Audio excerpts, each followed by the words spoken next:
გამარჯობა. დღეს ჩვენმა ორგანიზაციამ საერთაშორისო გამჭვირვალობა საქართველოს გამოაქვეყნა საქართველოში პოლიტპატიმრების სია. მათი რაოდენობა ამ დროისთვის შეადგენს 90-ს, მეტი იყო მოგეხსენებათ, მაგრამ გარკვეულ მათგანთან რაოდენობასთან დაკავშირებით გაფრინდა საპროცესო შეთანხმება. დღეს მათი რაოდენობა არის 90. ეს არ გახლავთ უბრალოდ ჩამონათვალი იმ პირების, რომლებიც მიჩნეულნი არიან პოლიტიკურ პატიმრებად. არსებობს ევროპის საბჭოს საპარლამენტო ასამბლეის რეზოლუცია, რომელიც განსაზღვრავს პოლიტპატიმრის ასე ვთქვათ არსებას და ადგენს გარკვეულ კრიტერიუმებს, სულ 5 ესეთი კრიტერიუმი, რომელთაგან თუ ერთით მაინც არის დაკმაყოფილებული, პირი შეიძლება მიჩნეულ იქნეს პოლიტიკურ პატიმრად. ამ 90 ადამიანიდან აბსოლუტური უმრავლესობა აკმაყოფილებს ერთზე მეტ კრიტერიუმს, რომელიც მიხედვითაც შეიძლება იყოს განსაზღვრული ის, რომ ეს პირი არის პოლიტიკური პატიმარი, ბევრი მათგანი ასევე აკმაყოფილებს 5-ვე კრიტერიუმს.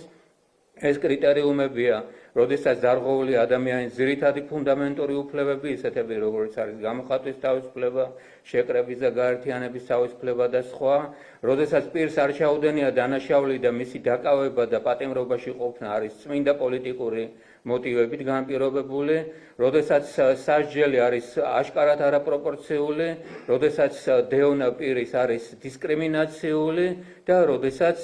ასე ვთქვათ, სამართლიანი სასამართლოს ელემენტარული უფლებები არის დარღვეული. როგორც მოგახსენეთ, ბევრი მათგანი აკმაყოფილებს 5-ვე კრიტერიუმს, მაგალითად ზია ამაღლობელი, მაგალითად ელენა ხოშტარია, სხვები, მაგრამ დანარჩენებიც აკმაყოფილებენ ერთზე მეტ კრიტერიუმებს და ეს არის დიდი, ასე ვთქვათ, შავი ლაქა საქართველოს ისტორიაში, როდესაც ამდენი პოლიტპატიმარი ვყავს ქვეყანაში. ეხლა მე სიტყვას გადავცემ ჩემ კოლეგებს, რომლებიც კონკრეტულ პოლიტიკურ პატიმრებს იცავენ. მოგესალმებით, ძალიან დიდი მადლობა პირველ რიგში საერთაშორისო გამჭვირვალობას, რომ აღნიშნული ექსპერტული დოკუმენტი შეადგინა და მე საზოგადოებას მინდა უთხრა, რომ ეს არ არის პოლიტიკური დოკუმენტი, ეს არის პირდაპირ სამართლებრივი დოკუმენტი, სადაც ჩვენ პირდაპირ შეგვიძლია ვთქვათ, რომ ეს ადამიანები არიან პოლიტიკური პატიმრები. მე მაგალითად კიდევ ერთხელ მინდა საზოგადოებას უთხრა, რომ ერთ-ერთი მთავარი ფუნდამენტური უფლება არის სამართლიანი სასამართლოში, სადაც არის საჯაროობა, მაგრამ დღეს მაგალითად დარღვეულია პირდაპირ აღნიშნული უფლება და ჩვენ ვხედავთ, რომ მედიას არ ეძლევა ერთი მხრივ სრულად დახურულია სასამართლო პროცესები, მეორე მხრივ კი მედიას არ ეძლევა საშუალება, რომ გააშუქოს ობიექტურად აღნიშნული პროცესები და ეს არის ადამიანებისთვის, მაგალითად სახელმწიფო პროპაგანდისტვის ერთ-ერთი გზამკვლევი, რომ საზოგადოება შეიყვანოს შეცდომაში. მეორე მხრივ ძალიან მნიშვნელოვანი არის მაგალითად სასამართლოზე მოდიან ცრუ მოწმეები და დღემდე ერთი ცრუ მოწმეც დასჯილი არ არის. ეს კიდევ ერთხელ მიუთითებს, რომ სახელმწიფო ორგანოები პირდაპირ ამახინჯებენ სამართლიანი სასამართლოს უფლებას, პირდაპირ ჯიან ადამიანებს პოლიტიკური მოტივებით და ჩვენთან სასამართლოში პოლიტიკურ წარმოებას, როდესაც აწარმოებს სახელმწიფო ორგანოები, ყველანაირი ფუნდამენტური უფლება არის დარღვეული და ჩემმა კოლეგებმა ამაზე ძალიან კარგად მისაუბრეს. ახლა კი შოთას გადავცემ, რომელიც უშუალოდ უფრო საჯაროდ მოაწვის საზოგადოებას ამა თუ იმ ინფორმაციას სასამართლო პროცესებთან დაკავშირებით. მადლობა. მეც მადლობთ მინდა დავიწყო, განსაკუთრებით დასაფასებელია, რომ პირობებში, როცა დამოუკიდებელი კვლევა და პრინციპში დამოუკიდებელი საქმიანობა სრულად კრიმინალიზებულია საქართველოში, საერთაშორისო გამჭვირვალობა საქართველოს შეძლო ამ პრობლემის განხორციელება და ჩვენ დღეს გვაქვს არა ყველასთვის ცნობილი რაიმე პოლიტიკური დოკუმენტი, არამედ ექსპერტული მოსაზრება, სადაც რეალურად საერთაშორისო სტანდარტებით არის დასაბუთებული და შეფასებული საქართველოში მომდინარე პოლიტიკურად მოტივირებული საქმეები. უპირველეს ყოვლისა უნდა აღინიშნოს ის, რომ საქართველოში ჩემთვის რამდენადაც ცნობილი არის ამგვარი კვლევა და საქმეთა ამგვარი შეფასება ინდივიდუალურ დონეზე და ამ მასშტაბით პირველად განხორციელდა. მათ შორის ეს არ მოხდა მაშინაც კი, როცა საქართველოში მასობრივად ხდებოდა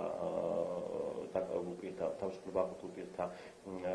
განთავისუფლება, მათ შორის ამნისტიის საფუძვლით და მე ვფიქრობ, ეს დოკუმენტი ძალიან მნიშვნელოვან როლს შეასრულებს არა მხოლოდ შიდა ეროვნულ დონეზე, არამედ საერთაშორისო ინსტანციებში საქმის წარმოებისას, ერთის მხრივ პოლიტიკურ ინსტიტუციებში და მეორეს მხრივ, რაც განსაკუთრებით მნიშვნელოვანია სამართლებრივ ინსტიტუციებში, სამართალ წარმოებაში, მათ შორის საერთაშორისო სასამართლოებში. ეს კვლევა და ეს სია მე იმედი მაქვს, რომ განაგრძობს ფორმირებას და